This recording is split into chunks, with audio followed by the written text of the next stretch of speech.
नमस्कार दोस्तों। प्रस्तुत है मुंशी प्रेमचंद जी की लिखी कहानी चमत्कार। आइए शुरू करते हैं। बीए पास करने के बाद चंद्रप्रकाश को एक ट्यूशन करने के सिवा और कुछ न सूझा। उसकी माता पहले ही मर चुकी थी। इसी साल पिता का भी देहांत हो गया और प्रकाश जीवन के जो मधुर स्वप्न देखा करता था वे सब धूल में मिल गए। पिता ऊंचे ओहदे पर थे। उनकी कोशिश से चंद्रप्रकाश को कोई अच्छी जगह मिलने की पूरी आशा थी, पर वे सब मंसूबे धरे रह गए और अब गुजर बसर के लिए वही 30 रुपये महीने की ट्यूशन रह गई। पिता ने कुछ संपत्ति भी न छोड़ी, उल्टे वधू का बोझ और सिर पर लाद दिया। और स्त्री भी मिली तो पढ़ी लिखी, शौकीन, जवान की तेज, जिसे मोटा खाने और मोटा पहनने से मर जाना कबूल था। चंद्रप्रकाश को 30 रुपये महीने की नौकरी करते शर्म तो आई, लेकिन ठाकुर साहब ने रहने का स्थान देकर उसके आंसू पोंछ दिए। यह मकान ठाकुर साहब के मकान से बिल्कुल मिला हुआ था, पक्का, हवादार, साफ सुथरा और जरूरी सामान से लैस। ऐसा मकान 20 रुपये महीने से कम पर न मिलता। काम केवल 2 घंटे का। लड़का था तो लगभग उन्हीं की उम्र का, पर बड़ा कुंद जेहन, कामचोर, अभी 9वें दर्जे में पढ़ता था। सबसे बड़ी बात यह है कि ठाकुर और ठकुराइन दोनों प्रकाश का बहुत आदर करते थे, बल्कि उसे लड़का ही समझते थे। वह नौकर नहीं, घर का आदमी था और घर के हर एक मामले में उसकी सलाह ली जाती थी। ठाकुर साहब अंग्रेजी नहीं जानते थे। उनकी समझ में अंग्रेजीदा लौंडा भी उनसे ज़्यादा बुद्धिमान, चतुर और तजुर्बेकार था। संध्या का समय था। प्रकाश ने अपने शिष्य वीरेंद्र को पढ़ाकर छड़ी उठाई तो ठकुराइन ने आकर कहा, अभी न जाओ बेटा, जरा मेरे साथ आओ, तुमसे कुछ सलाह करनी है। प्रकाश ने मन ही मन सोचा, आज कैसी सलाह है? वीरेंद्र के सामने क्यों नहीं कहा? उसे भीतर ले जाकर रमा देवी ने कहा, तुम्हारी क्या सलाह है? बीरू को ब्याह दूं? एक बहुत अच्छे घर से संदेशा आया है। प्रकाश ने मुस्कुराकर कहा, यह तो बीरू बाबू ही से पूछिए। नहीं, मैं तुमसे पूछती हूँ। प्रकाश ने असमंजस में पड़कर धीरे से कहा, मैं इस विषय में क्या सलाह दे सकता हूँ? उनका 20वां साल तो है, लेकिन यह समझ लीजिए कि पढ़ना हो चुका। तो अभी ना करूँ, यही सलाह है? जैसा आप उचित समझें। मैंने तो दोनों बातें कह दी। तो फिर कर डालूं? मुझे यही डर लगता है कि लड़का कहीं बहक न जाए। मेरे रहते इसकी तो आप चिंता न करें। हाँ, इच्छा हो तो कर डालिए, कोई हरज भी नहीं है। सब तैयारियां तुम्ही को करनी पड़ेंगी, यह समझ लो। तो मैं इनकार कब करता हूँ? रोटी की खैर मनाने वाले शिक्षित युवकों में एक प्रकार की दुविधा होती है, जो उन्हें सदैव अप्रिय सत्य कहने से रोकती है। प्रकाश में भी यही कमजोरी थी। बात पक्की हो गई और विवाह का सामान होने लगा। ठाकुर साहब उन मनुष्यों में से थे जिन्हें अपने ऊपर विश्वास नहीं होता। उनकी निगाह में प्रकाश की डिग्री उनके 60 साल के अनुभव से कहीं मूल्यवान थी। विवाह का सारा आयोजन प्रकाश के हाथों में था। 10-12 हजार रुपये खर्च करने का अधिकार कुछ कम गौरव की बात न थी। देखते ही देखते फटेहाल युवक जिम्मेदार मैनेजर बन बैठा। कहीं कपड़े वाला उसे सलाम करने आया है, कहीं मोहल्ले का बनिया घेरे हुए है, कहीं गैस और शामियाने वाला खुशामद कर रहा है। प्रकाश चाहता तो 200-400 रुपये बड़ी आसानी से बना लेता, लेकिन वह इतना नीच न था। उसके साथ क्या दगा करता जिसने सब कुछ उसी पर छोड़ दिया था। पर जिस दिन उसने 5,000 के जेवर खरीदे, उस दिन उसका मन चंचल हो उठा। घर आकर चंपा से बोला, हम तो यहाँ रोटियों के मोहताज हैं और दुनिया में ऐसे आदमी पड़े हुए हैं जो हजारों लाखों रुपए के जेवर बनवा डालते हैं। ठाकुर साहब ने आज बहू के चढ़ावे के लिए 5,000 के जेवर खरीदे। ऐसी ऐसी चीजें कि देखकर आंखें ठंडी हो जाएं।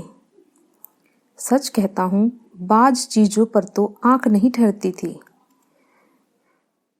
चंपा ईर्ष्या जनित विराग से बोली, हमें क्या करना है? जिन्हें ईश्वर ने दिया है वे पहने, यहाँ तो रोकर मरने ही के लिए पैदा हुए हैं। चंद्रप्रकाश, इन्हीं लोगों की मौज है, न कमाना न धमाना, बाप दादा छोड़ गए हैं, मजे से खाते और चैन करते हैं। इसी से कहता तो हूँ ईश्वर बड़ा अन्यायी है। चंपा, अपना अपना पुरुषार्थ है, ईश्वर का क्या दोष। तुम्हारे बाप दादा छोड़ गए होते तो तुम भी मौज करते। यहाँ तो रोटियां चलना मुश्किल है, गहने कपड़े को कौन रोए। और ना इस जिंदगी में कोई ऐसी आशा ही है, कोई गत की साड़ी भी नहीं रही कि किसी भले आदमी के घर जाऊं तो पहन लूं। मैं तो इसी सोच में हूं कि ठकुराइन के यहाँ ब्याह में कैसे जाऊंगी। सोचती हूँ बीमार पड़ जाती तो जान बचती। यह कहते कहते चंपा की आंखें भर आईं। प्रकाश ने तसल्ली दी, साड़ी तुम्हारे लिए लाऊंगा। अब क्या इतना भी न कर सकूंगा। मुसीबत के ये दिन क्या सदा बने रहेंगे। जिंदा रहा तो एक दिन तुम सिर से पांव तक जेवरों से लदी रहोगी। चंपा मुस्कुराकर बोली, चलो, ऐसी मन की मिठाई मैं नहीं खाती। निभाह होता जाए यही बहुत है, गहनों की साध नहीं है। प्रकाश ने चंपा की बातें सुनकर लज्जा और दुख से सिर झुका लिया। चंपा उसे इतना पुरुषार्थहीन समझती है। रात को दोनों भोजन करके लेटे तो प्रकाश ने चंपा के साथ फिर गहनों की बात छेड़ी। प्रकाश की आंखों में गहने बसे हुए थे।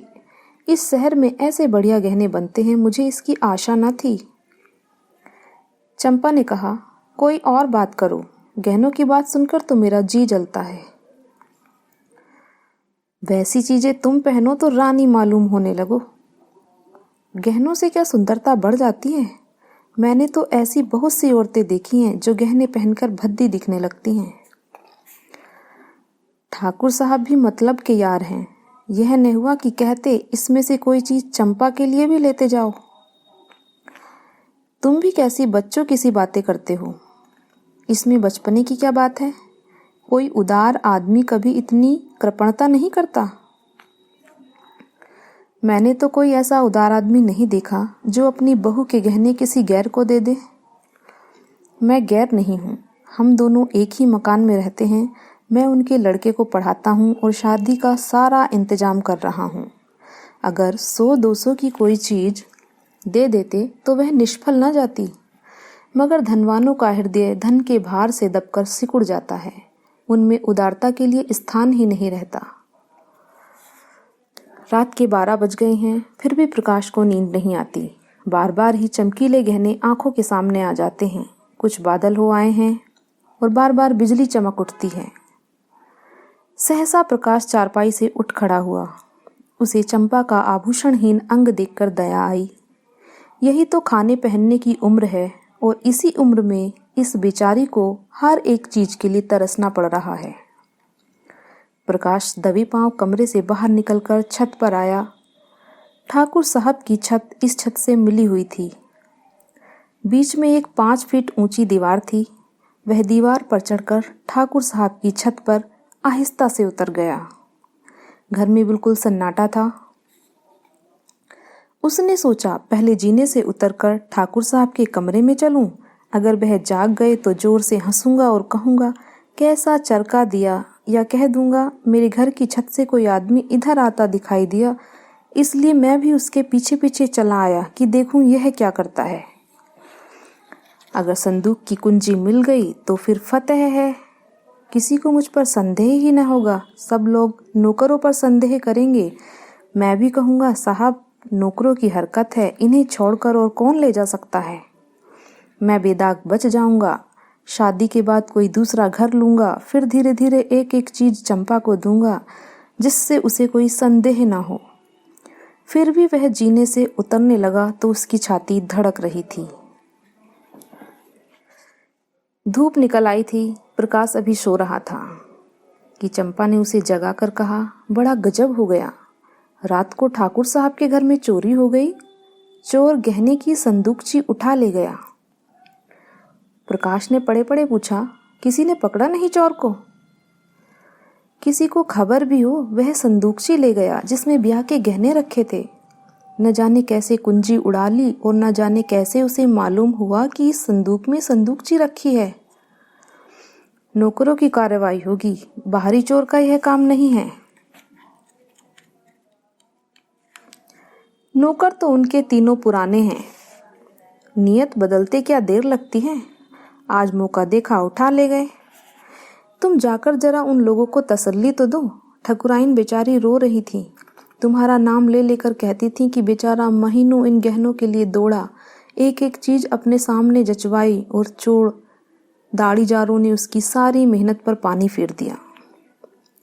प्रकाश चटपट उठ बैठा और घबराता हुआ सजाकर ठकुराइन से बोला, यह तो बड़ा अनर्थ हो गया माताजी, मुझसे तो अभी अभी चंपा ने कहा।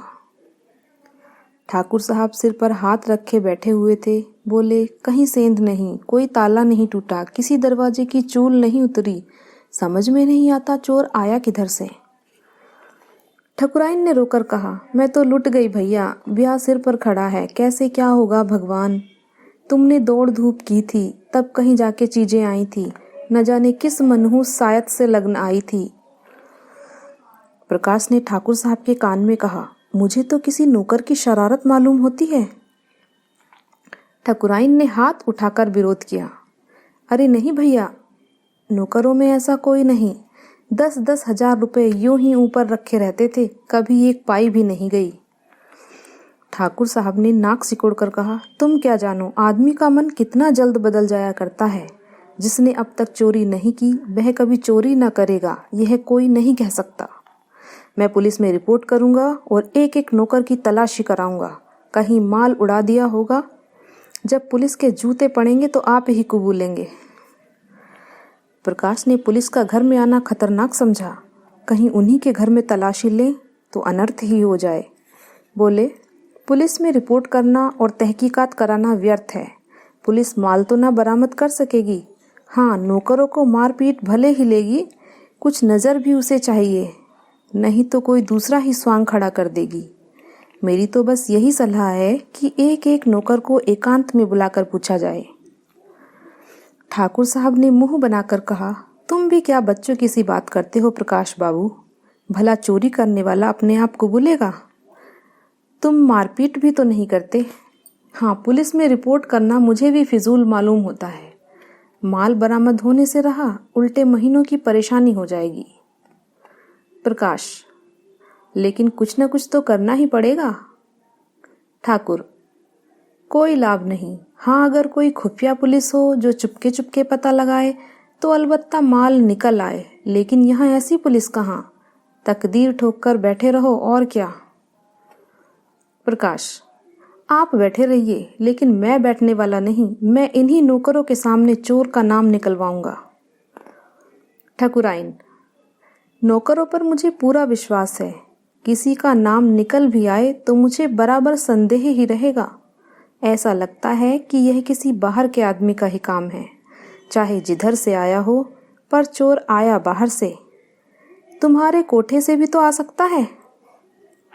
ठाकुर, हाँ, जरा अपने कोठे पर तो देखो, शायद कुछ निशान मिले, कल दरवाजा तो खुला नहीं रह गया। प्रकाश का दिल धड़कने लगा। बोला, मैं तो 10 बजे द्वार बंद कर लेता हूँ। हाँ, कोई पहले से मौका पाकर कोठे पर चला गया हो और वहां छिपा बैठा रहा हो तो दूसरी बात है। तीनों आदमी छत पर गए तो बीच की मुंडेर पर किसी के पांव की रगड़ के निशान दिखाई दिए। जहां पर प्रकाश का पांव पड़ा था वहां का चूना लग जाने के कारण छत पर पांव का निशान पड़ गया था। प्रकाश की छत पर जाकर मुंडेर के दूसरी तरफ देखा तो वैसे ही निशान वहां भी दिखाई दिए।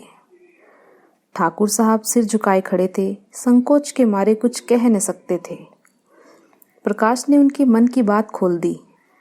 इससे तो स्पष्ट होता है कि चोर मेरे ही घर में से आया, अब तो कोई संदेह ही नहीं रहा। ठाकुर साहब ने कहा, हाँ, मैं भी यही समझता हूँ, लेकिन इतना पता लग जाने से ही क्या हुआ, माल तो जाना था, सो गया, अब चलो आराम से बैठें। आज रुपए की कोई फिक्र करनी होगी। प्रकाश, मैं आज ही वह घर छोड़ दूंगा। ठाकुर, क्यों, इसमें तुम्हारा कोई दोष नहीं। प्रकाश, आप कहें, लेकिन मैं समझता हूँ कि मेरे सिर बड़ा भारी अपराध लग गया।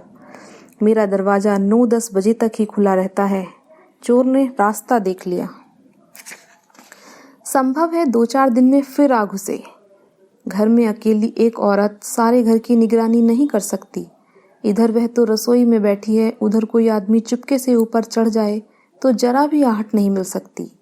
मैं घूम घाम कर कभी 9 बजे आया, कभी 10 बजे, और शादी के दिनों में तो देर होती ही रहेगी। उधर का रास्ता बंद हो जाना चाहिए। मैं तो समझता हूँ इस चोरी की सारी जिम्मेदारी मेरे सिर है। ठकुराइन डरी और धीरे से बोली, तुम चले जाओगे भैया, तब तो घर और फाड़ खाएगा। प्रकाश, कुछ भी हो माताजी, मुझे बहुत जल्द घर छोड़ना ही पड़ेगा। मेरी गफलत से चोरी हुई, उसका मुझे प्रायश्चित करना ही पड़ेगा। कहानी सुनने के लिए धन्यवाद। अगर मेरी कहानी आपको अच्छी लगी हो तो दोस्तों में शेयर कीजिएगा, मेरे चैनल को सब्सक्राइब कीजिएगा और बेल आइकन को प्रेस कीजिएगा। धन्यवाद।